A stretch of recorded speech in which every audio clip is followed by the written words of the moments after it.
Hi there, Paul Kirtley here and welcome to another video. And here we're going to talk about winter bushcraft tools.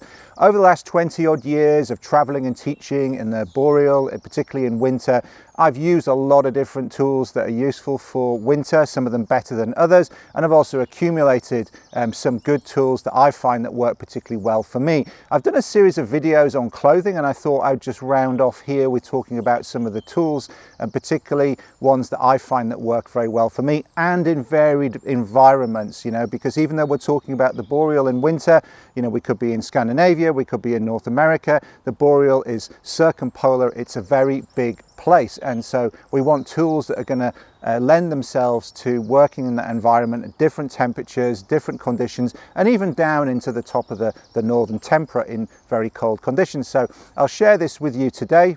Remember that I've got no connections with any manufacturers, there's no product placement in my videos. I'm not here to sell you anything particularly, other than you perhaps jump onto one of my online courses at some point if you're far away, or maybe even come and do one of my programs in the woods with me if you're a little bit closer. But other than that, I just want to share what I've learned over the years. YouTube's a great platform for doing that, and I really enjoy making these videos, and I enjoy the interaction in the comments as well. So no particular order. Let's just start off though with the axe. Okay, now an axe is a very important tool in the Boreal forest in winter for a number of reasons. One is because you're that far north, all the trees grow quite slowly. The growing season is quite short. They tend to be quite tough. They tend to be a lot older for a given size compared to down in the temperate forest. And so you're going to have to work a bit harder to harvest your wood, whether that's for some sort of structure. And particularly in the winter, you're going to need a lot more firewood than you do in the summer months, whether that's for a stove in a heated tent, whether it's for a long log fire, an open fronted shelter, those type of things. Whatever you're doing with fire, you're going to need more firewood because it's colder, and the nights are longer because it's dark early and it's light late. So you need a good solid axe that you can process firewood with, as well as some of the other materials that you need. So I tend to go for a 3/4 length axe as standard. Other travels, I'll go for a half axe, like a Scandinavian forest axe, a small forest axe. Here I've got the Gransfors Scandinavian forest axe. I also like the Hultafors Quorvot axe as well. I've talked about that in other videos. But whichever axe I'm using, I'm going to set it up in a particular way. In particular, I'm going to refinish the handle so that it's really quite impervious to damp, to snow. I can pop it down in the snow, and it's going to be very well protected. This is a wooden handle. I want it very well protected. If you want to refinish your axe handle, there's a free PDF guide available on my website, and you can get that link below the video here. I'll try and link it up here as well. You can download that for free. I'll also send you a bunch of other useful axe information articles that I've written over the years.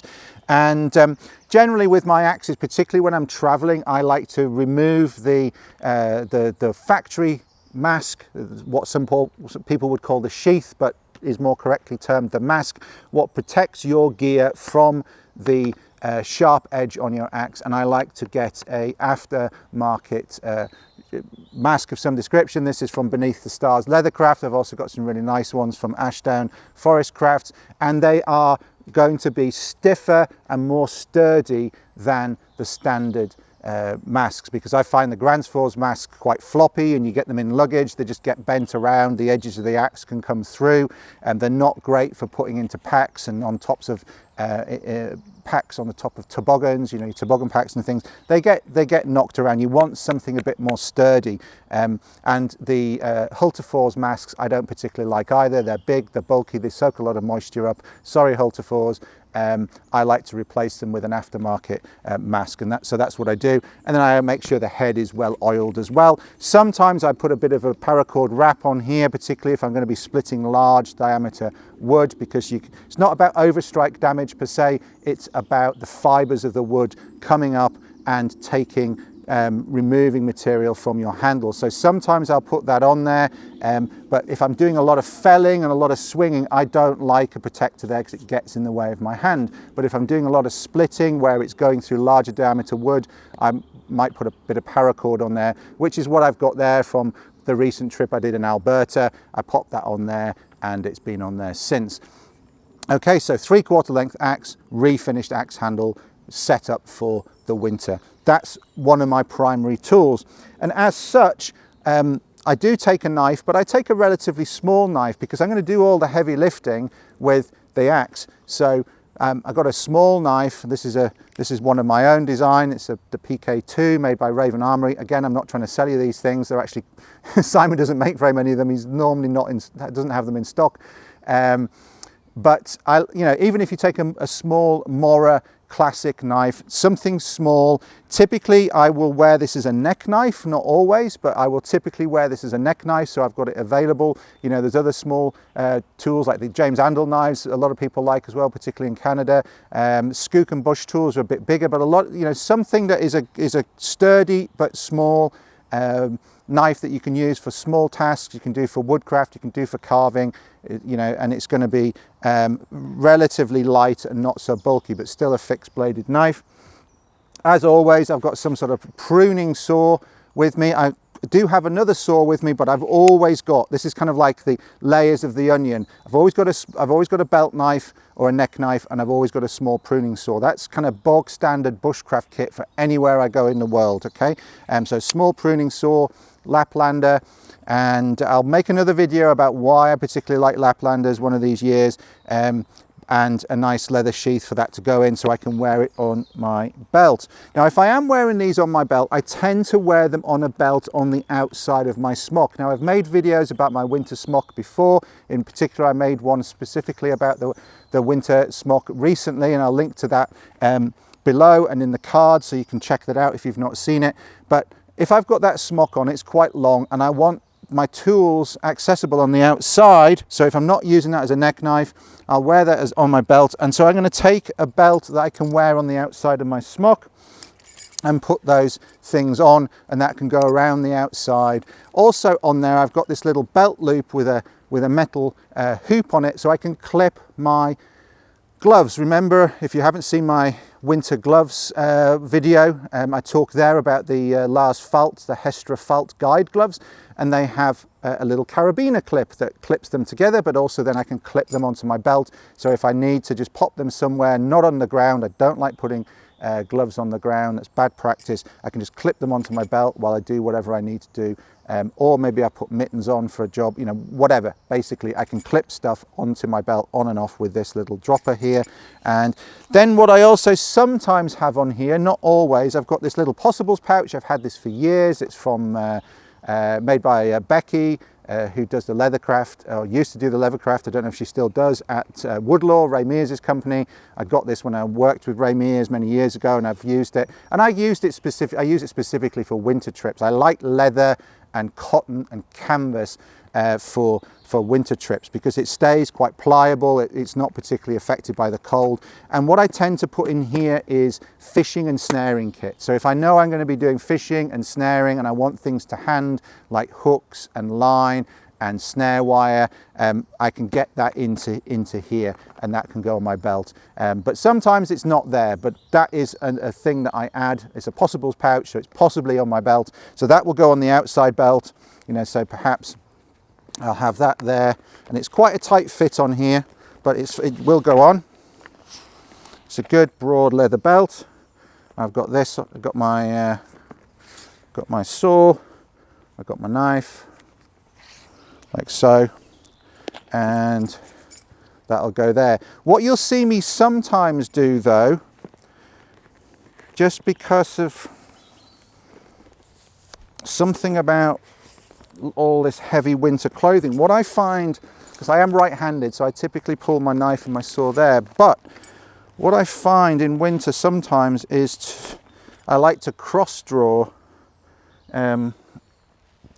so I want them around here so I can get at them more easily than having to mess around with maybe the clothing's come down over the top. I just find it a little bit easier, particularly if you need to get hold of the bottom of the sheath to pull things out.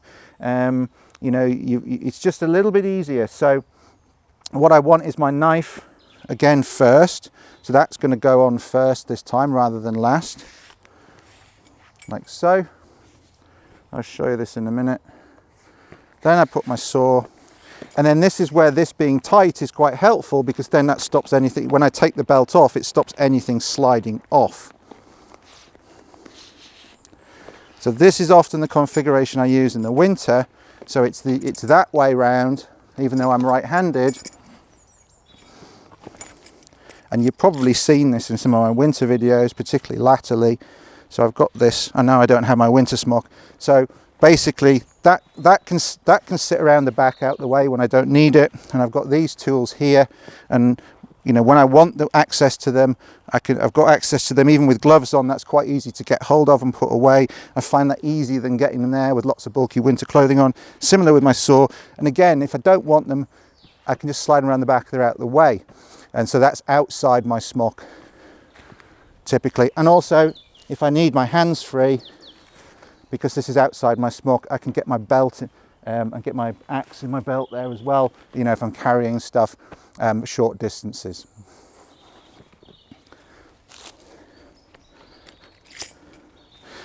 So that's that setup.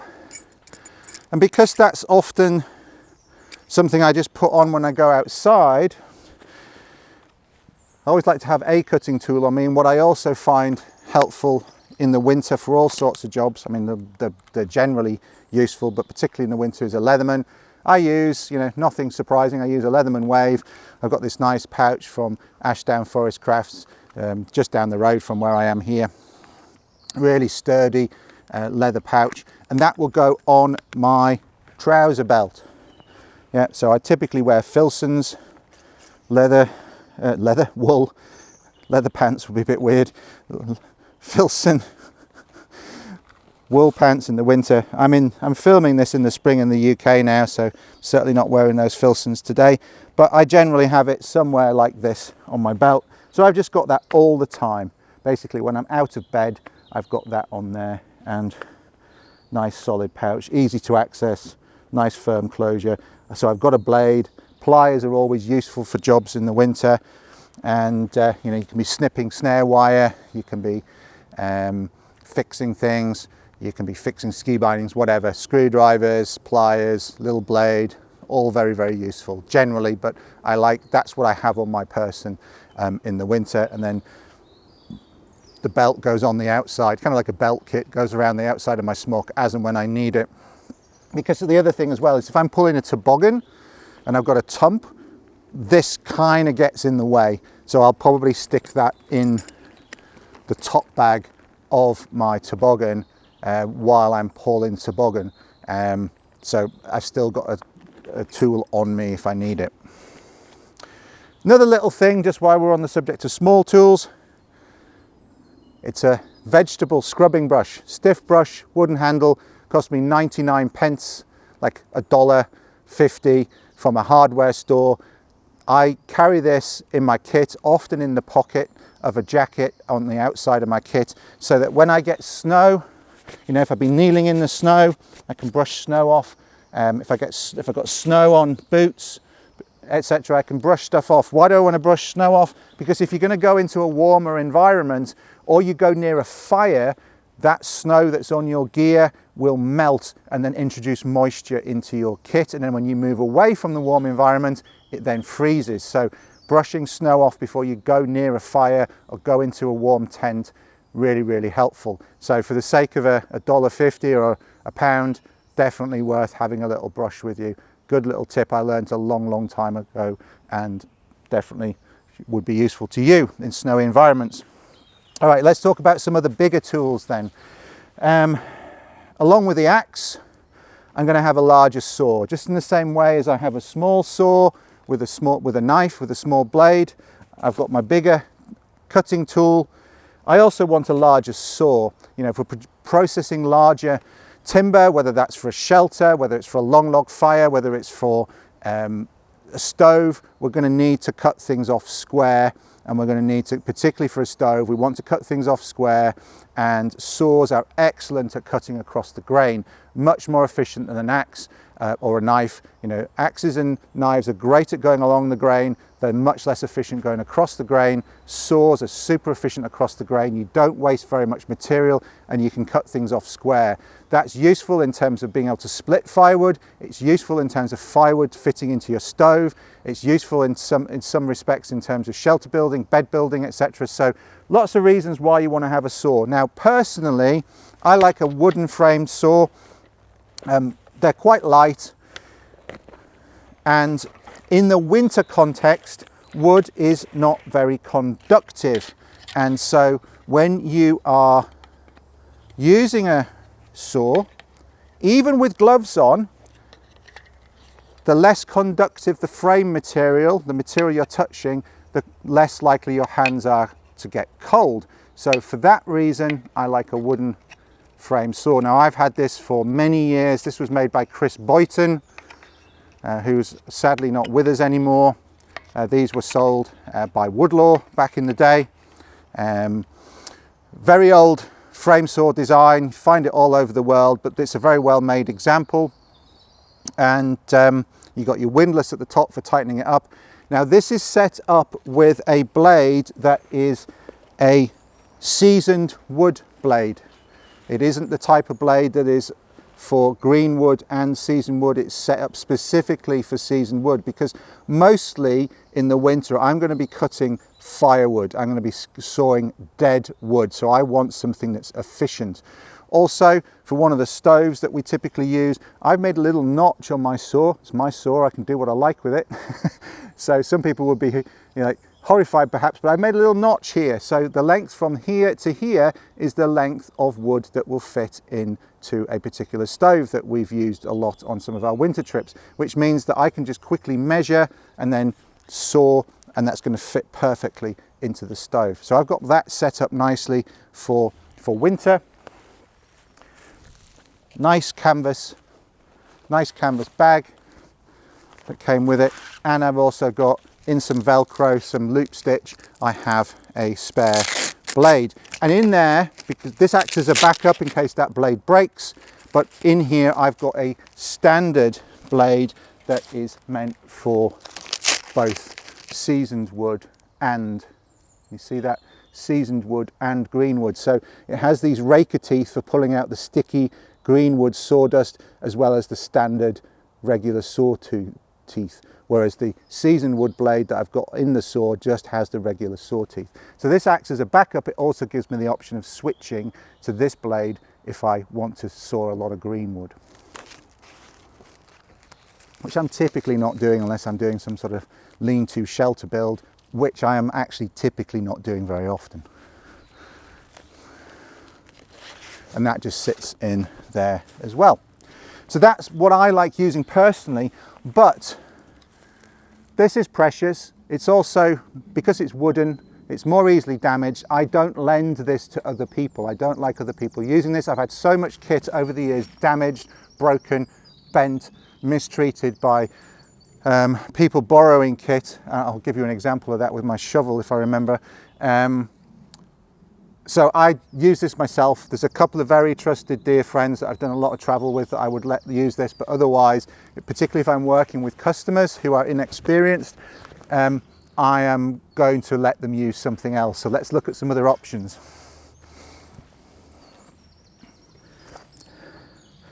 So classic design, from the north of North America, these Bob Destrude type saws. I've used these quite a lot. I only got one myself relatively recently, but I've used them a lot on trips in North America when other people have had them, and I do like them, and they're great for a group because they're quite hard to damage. That just sits in there. That goes in there. Wooden handle goes in there, and then you've got your frame saw ready to go. Again, 24-inch blade. Didn't say that explicitly with my wooden one, but yeah, I want a 24-inch blade for winter use as a minimum.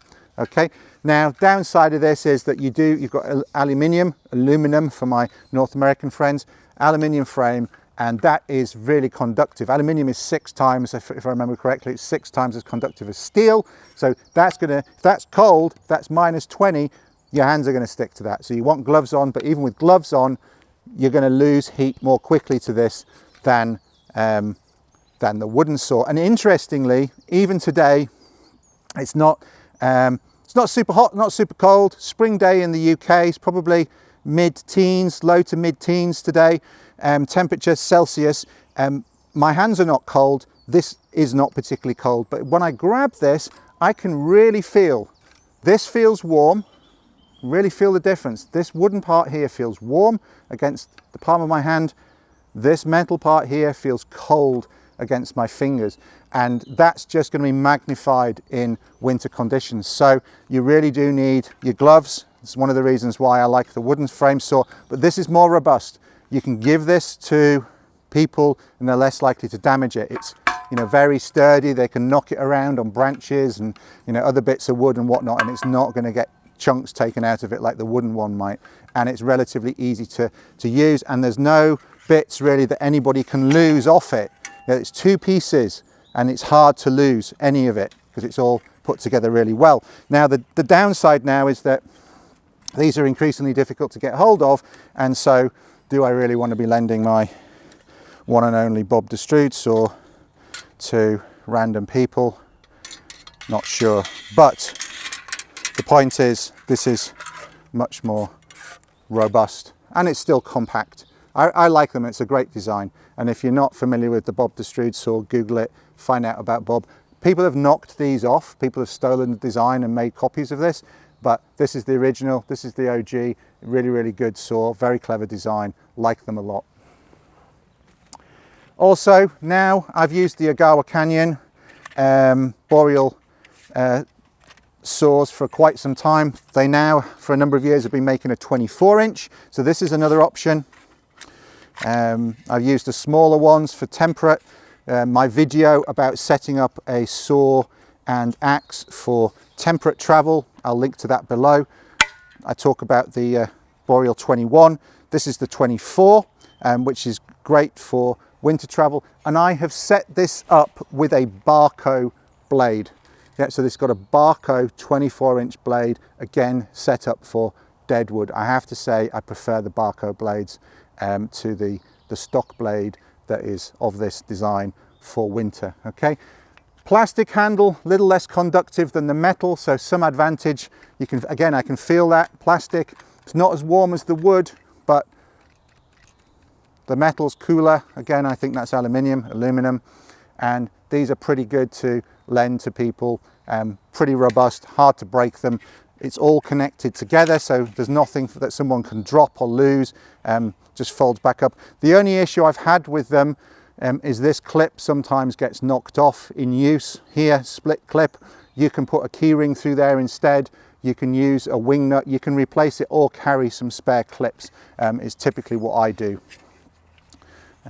So there, and again, nice and compact. You can carry spare blades as well. You can get a little canvas or Cordura slip to put those in, put a spare blade in some loop stitch, Velcro as well, and you've got a really good robust setup, which I would be happy to lend to anybody to use because these are super robust. So I'm not taking all 3 of these typically. On a small group trip, I'd take one of these saws. If we're on a big group trip, we would have some group kit. We'd have a group axe, we'd have a group saw, typically by tent. So you set up your tent bag with your tent and your maybe a splitting axe, a felling axe, and a saw or 2. You know, say if you've got 5 people in a tent, and then there's all the tools there that you need. But these are personal tools. So what I'm talking about is if I was going on a trip with a few people and we were taking, you know, I was taking a saw that, you know, I was happy for anybody to pick up, I'd take that one. If I was doing a trip with myself and 1 or 2 other people where I trusted everybody, or I was just going to use it on my own, I would take this one. This would be my preference personally, but the other ones are good as well. All right, so saws, axes, we've talked about.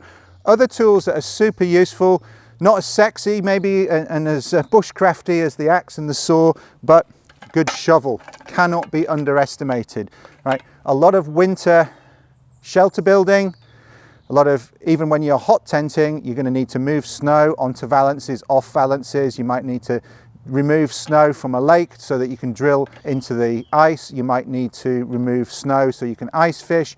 You might need to remove snow if you want to build a quinzhee. You certainly need to move a lot of snow if you want to dig down to the ground so you can have a fire pit outside. If you want to dig down to the ground, so you make a sleeping area. If you're going to bivvy out, if you're going to put spruce boughs down first, you're going to need to move a lot of snow. So a shovel is super useful. Now I believe this particular shovel, this black diamond shovel, is not made anymore, and that's unfortunate because it's got all the features that I like. It does break down, the blade comes off for starters, so it makes it easier to pack, which is useful both for international travel as well as, you know, when you're putting it into your pulk or toboggan or what have you. It's a little bit big for going onto a backpack. You know, if you're ski touring or something, I have another smaller, lighter weight, sort of more mountaineering type shovel for ski touring if I need to dig in, create a snow shelter or what have you. This is for the boreal forest. It extends to be quite a large gosh, my words are coming out wrong today. Quite a large shovel, so I don't have to bend my back too much, and I can get to the snow and I can shovel snow, you know, light fluffy snow. I can get it out the way quickly. I can dig. It's got quite a good volume. Also, if I'm carving snow, for example, on the inside of a snow shelter, a harder snow, it's got this shape here which cuts into snow really, really well. So if I was inside, you know, if we'd made a quinzhee, a snow cave type shelter, and I was carving out from the inside, this cuts quite compacted hard snow really well. You can carve snow really well with it because of this shape here. Whereas if they have the flat edge there, it's much less able to cut through tough snow. So I like that as well. I've got some hockey tape on the handle. Again, conductivity is important, reducing conductivity of metal. My hands are going to be in contact with this a lot, even with gloves on, reduces the conductivity by putting some hockey tape on there. And then it's got a D-ring handle, which is great. T-grips are okay, but with a D you can use this with mittens on with no issue, whereas some of the T-grips are a little bit more awkward with a mitten. You can use them with gloves, but more awkward with a mitten. This, with a D-ring, you can use with a mitten as well as a glove, so I like that feature. Tough metal blade, not plastic. None of this is plastic other than the handle. And I talked about lending kit to people. I lent this shovel to a couple of people who were on a course with me and Lars Falt many years ago. Shows you how long I've had this. So this was back in the 2000s. And they had brought, there was on the kit list, it was bring a snow shovel, and they brought one between the two of them, and they really needed one each. And so I lent my shovel to them so that they had two. And the girl, so it was a father and daughter, the girl borrowed my shovel. And then during the process of what they were doing as a group out in the forest, she then lent it to someone else. And this guy, who was, it's a bit of a bull in a china shop, if you know what I mean. He was a bit heavy-handed with everything that he did. He took my shovel, extended it, and then used it to knock branches off of a tree higher than he could reach. Some of them dead, some of them alive. Some of it was for kindling for a fire. Some of it was for spruce boughs for a spruce bed. And proceeded to put a bunch of wavy corrugations down the side of my shovel here. Now it doesn't look so bad now because I then spent quite a lot of time with my Leatherman. Remember I said Leathermans are useful. That's not what I would like to be using my Leatherman for. Bending it back into shape, and it's never quite been the same since, you can see. So it's another example of why I don't lend my personal kit to anybody these days, because I used to be a lot more generous with that, and I've had so much stuff come back bent, broken, damaged, chipped. People just don't look after your stuff as well as they should, and they certainly don't look after your stuff as well as they look after their own stuff, or they're just ham-fisted. Anyway, so it's a shame, but it's a testament to how robust a shovel this is, that it's still functional. So that's a really good shovel. I can't remember the model name. It might be Black Diamond D9, but I I might be talking completely wrongly there, but again, it's about principles. It's not about, you can get other shovels that look like this. There's a lot of good design features in this that I particularly like, based on having used a lot of different shovels. And then the other tool that you're probably going to need at least one of in your group is some means of cutting through the ice, and this could be for getting water or it could be for fishing. Particularly if you want to ice fish, you're going to need an auger. So this has a folding handle. This is kind of a travel auger, so it's quite handy. Again, you can pack it onto a pulk or a toboggan. The handle folds up here. If you've never seen one of these before, handle folds up. It's also got a little telescopic shaft on it, and in fact there is an extension tube, which I haven't brought out with me today, but there's an extension tube so you can make this longer, because of course the ice might be quite deep and it's going to have to go down a long way. But you can adjust it here. You can see there's a wing nut here, there's little holes here, so you can take the wing nut up, slide it in and out, and also you can put the extension tube in there as well if you need to. The working end is down here, and it's got two very sharp curved blades on there. Okay, so the idea is that this is rotated and that way, and it cuts into the ice and is drawn down, and the material is also brought up this shape, and you can move it out the way. So you can get through quite thick ice remarkably efficiently as long as your blades are in good condition, and these are very sharp. Yep, so you need to be careful with them, and it's quite easy to fold these over. If you just dump it down onto hard ice, you can fold these edges over a bit and they won't cut as well. So you need to look after these very nicely to make sure it works efficiently, and when they're in good condition they work very, very well. Whoops, knocked the camera out of place there with a handle, and that's the mask for it. These are Mora blades. Mora of Sweden. They even make good, as well as making good knives, they also make good auger blades. Pop that back on.